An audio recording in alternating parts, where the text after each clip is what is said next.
nzahora mbisubiramo arabyanga arambwira ngo tuzaprodinga kimwe ndamubwira nimba tuzaprodinga kimwe rero uzashima ntaplodinge mbere batazamfungira cyane umuhungu ibyo twavuganye yahise abirengaho mu kubirengaho cya kiganiro yacyaprodinze mbere njyewe akima nyuma icyo gihe rero umuntu mwavuganye nyine nkaho yakubahirije amasezerano akayarengaho icyo gihe ntago waba ukimugumyeho nahise muvaho n'umutima wanjye wose ariko mu gukorana indirimbo yaranyishyuye nsigaramo amafaranga hano hajyaga haza umuntu w'inshuti yiwe mu gipangu hari hatuyemo umudamu nyine yazaga gutereta nyine yaza yansanga mu gipangu akansuhuza akambwira ngo aziranye na Dr. M ngo abonye twarakoranye indirimbo nyine ibintu nyine nk'ibyo agahita amuhamagara akamuma tukavugana urumva yansigayemo umwenda noneho mwishyuza urumva nyuma atangira nyine kujya mvugisha urumva nari naranze ko dukorana amapuranka ubwo ni nkabira yakoranaga na Dorimbogo so we mumenyana mwamenyanye ari uko yazaga muri urwo rugo wari urimo wowe mumenyana gutyo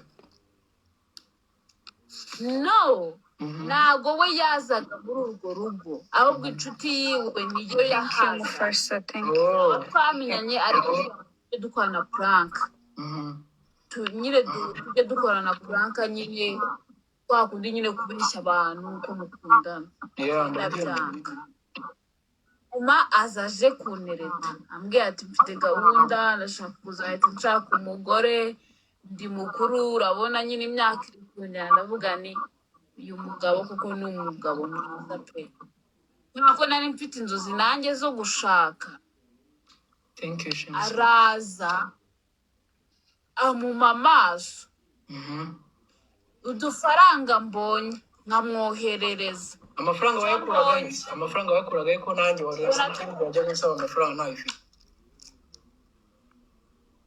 ese ubundi uretse gatoya tutagiye kure Joye Dr. M yigeze kwicaza akubwire ngo mukundane bya nyabyo muwe open nyine abigusabe ko wamubera umukunzi cyangwa byatangiye gutyo gusa tubwire nyine dusobanurire turashaka kumenya uko bimeze ubundi byatangiye gute kugira ngo bigere uretse kugira ngo bive kuri pranka kugira ngo bive kuri pranka muvugeraho gukorana ikindi YouTube channel mwakoreragaho n'amafaranga yazaga kuyandi yawe iye yakoreraga kuye nanjye nyine nkorera ku so ubwo mwarakorana gutya ubwo amafaranga yaje kuri YouTube channel ye yabagaraya yaje kuri YouTube channel yawe akaba yaje kuri arayawe ihari amafaranga yazaga kuri YouTube channel yanjye twarayagabanaga ayiwe sinamenyaga bose ahubwo turirwa tunjya kuri narangiza nakubwira ngo uriya muji ntago ari seriye wowe wendaga kuzanyica mfamba rero mbwire komeza utubwire nyuma y'aho ngaho mutangiye gukorana kwa ariko numvishe ko hari n'ibikoresho hari n'ibyo we numvaga yari yaranze no kwemera muri voice note wamaye yari yaranze kubyemera ariko nyuma natunguwe no kumva numva yaciye bugufi sinzi uko byagenze ariko let's go back nyine aho ngaho gukorana wari umubajije ngo rero nk'uko nabivuze yarambwiye ngo dukorane puranka yamamagaye ambwira ngo ndashaka ko tuzajya dukorana amapuranka ndabyanga arambwira ngo ariko dukorane indirimbo ndabyemera icyo gihe yaranyishyuye ariko ansigaramo amafaranga nyuma rero nibwo nyine yatangiye kunera nyine atangira kuneta atangira kunyereka urukundo atangira kumbwira akankunda dukundane nyine ibintu nyine nk'ibyo nyuma arambwira nyine urukundo rwaratangiye twatangiye gukundana arambwira ngo dufite kuzabana mu kwa gatatu rero tugomba kujya dukora ibiganiro tugashaka amafaranga ndamubwira nimba ari uko bimeze turakundana urankunda nanjye ndagukunda reka tugende tujye gukora umurenge ibyo bintu uri kuvuga bitazanyicira izina ukore ndi umugore wabyemewe n'amategeko ambwira ko iwabo batabyishimira batabikora atakemera kubikora nta mafaranga afite. batakishimira iki ko mukora umurenge gusa? Nyine atakemera iwabo batakemera nyine guys mutapinga. Nese Joye umuhungu yari azi imyaka yawe ya nyayo? yarayizi. Ubwo si watubwiye ko mwakundanye umwaka wose, ubwo ni ukuvuga ngo that means ko mwari mukundanye, ubwo mwakundanye ufite 18? Yego. Kandi yarabizi. Joye uriya muhungu mwari mumaranye umwaka? Yego. Okay. Ari nawe wabinyingire ko bemeye yuko umukobwa ashobora gukora umurenge afite imyaka 18. Icyo gihe ndamubwira ni nyine tugende dukora umurenge naribi ubukwe buzaba nyuma twarabonye amafaranga. Icyo gihe arabyanga arambwira ko iwabo batabikunda. Ndavuga ati okay naribi ubwo naribi reka ibyo biganiro nawe tujye tubikora. Ubwo twatangiye gukora ariko aragenda ngaguza amafaranga muri banki ndaho yayagujije aragenda ajya kamera. Ndavuga nubwo aguze kamera reka nanjye nshaka amafaranga njye ngura ibindi bikoresho. We yafashe amafaranga agura kamera mwari kuzajya mukoresha? Yego. Okay. Ibyo maze kugura mikorofone na telepe ndamubwira ati rero ubwo nyine kubera ko turi abantu nyine twenda gukora ubukwe kandi tugomba kujya dufashanya, ubwo njyewe ninzajya kubera ko nyine ahoraga bimbwira buri munsi gafite umwenda. Ubwo ngubwo uko amafaranga nzajya mbona nzajya naribi ngufasha kwishyura uwo mwenda.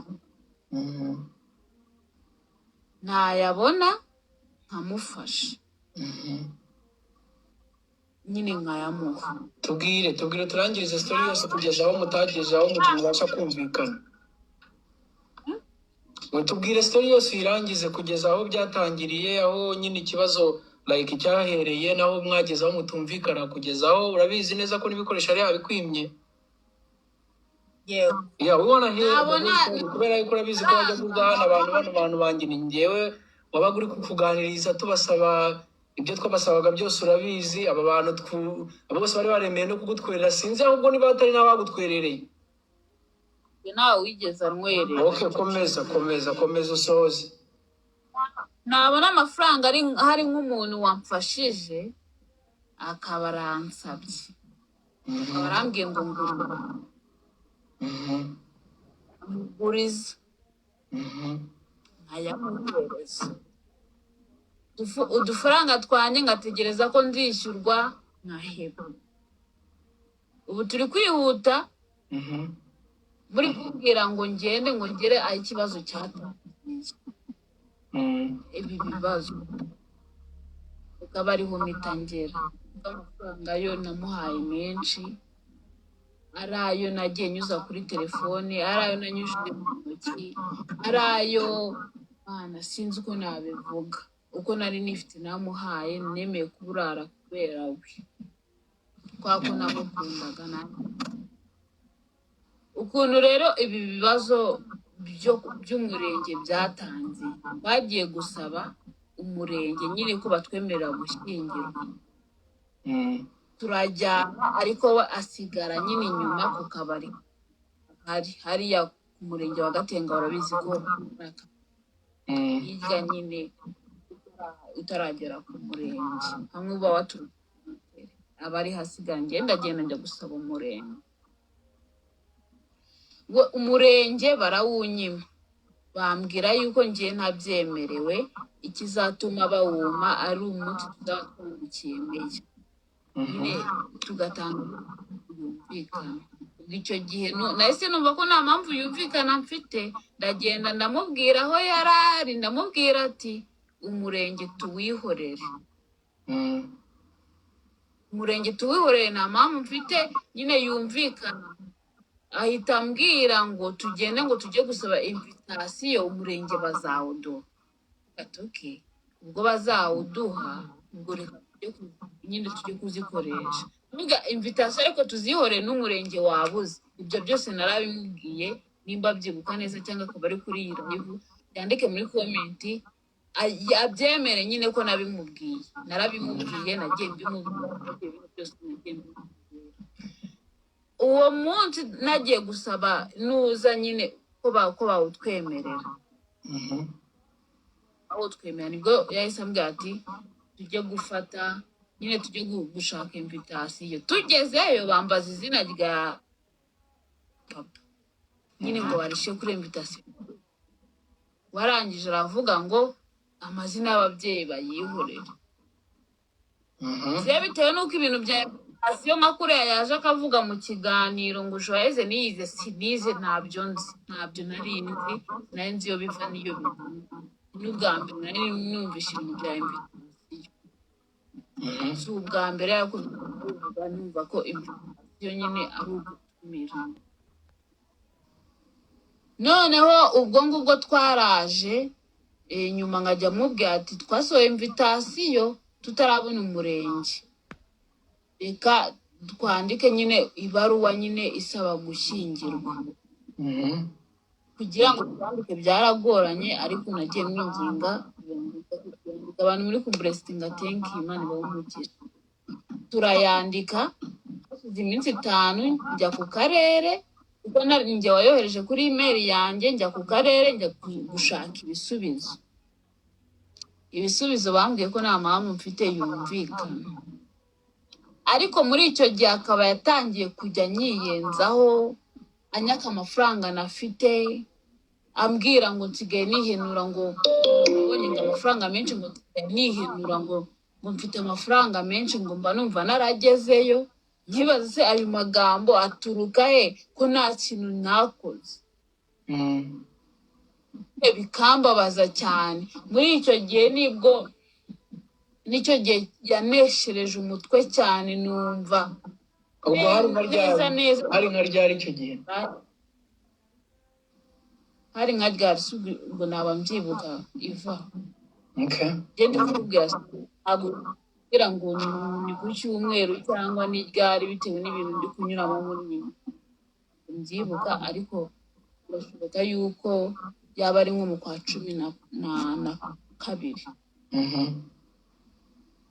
ambwira ukuntu ngo bamaye 700 ntabyo bamaye nk'ubu ngubu ugeze kuri nuza kuri momo yanjye nta 700 byigeze bigeraho ambwira ukuntu nyine bayama ambwira ukuntu bayamaye ngo kuri Noheli kandi mu by'ukuri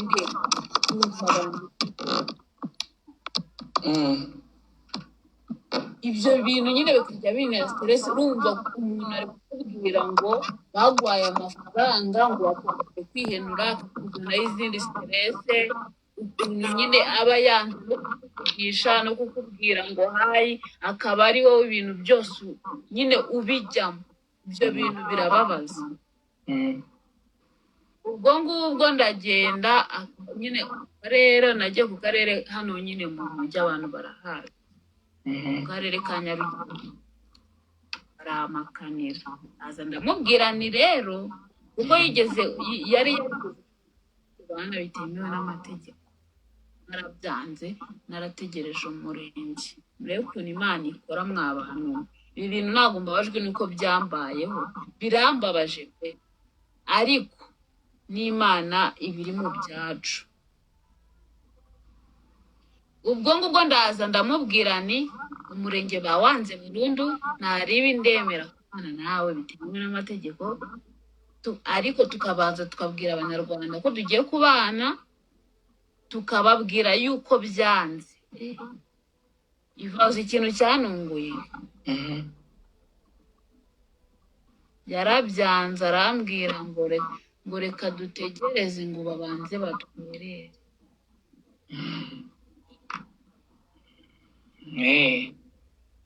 yewe ikintu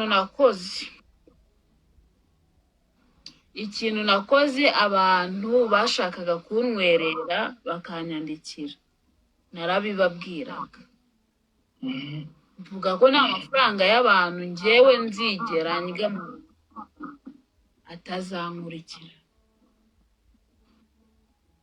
ubwo icyo gihe naramwihoreye nyine mwereka ko turi kumwe, abantu banyandikiye bagiye kuntwerera nyine nkahita mbibabwira, yabona ndi kubibabwira stress yiwe ikazamuka, akantera stress, ibintu byinshi gutya na gutya, amafaranga ari he, nyine anura ibibazo nyine bidashira,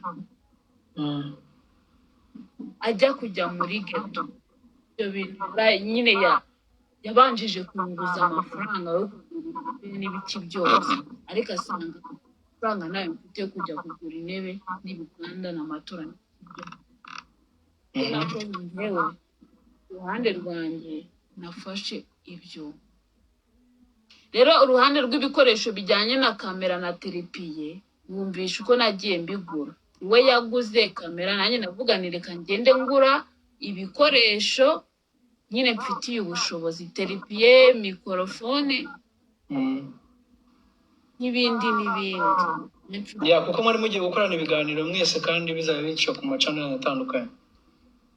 Yego, kandi ikindi tunakundana, tunateganya ku bana. Urumva umuntu muteganya ku bana ntacyo utamukorera. Urumva icyo gihe ibi nyine byose arabyanga burundu, atangira kujya nyiyenzaho.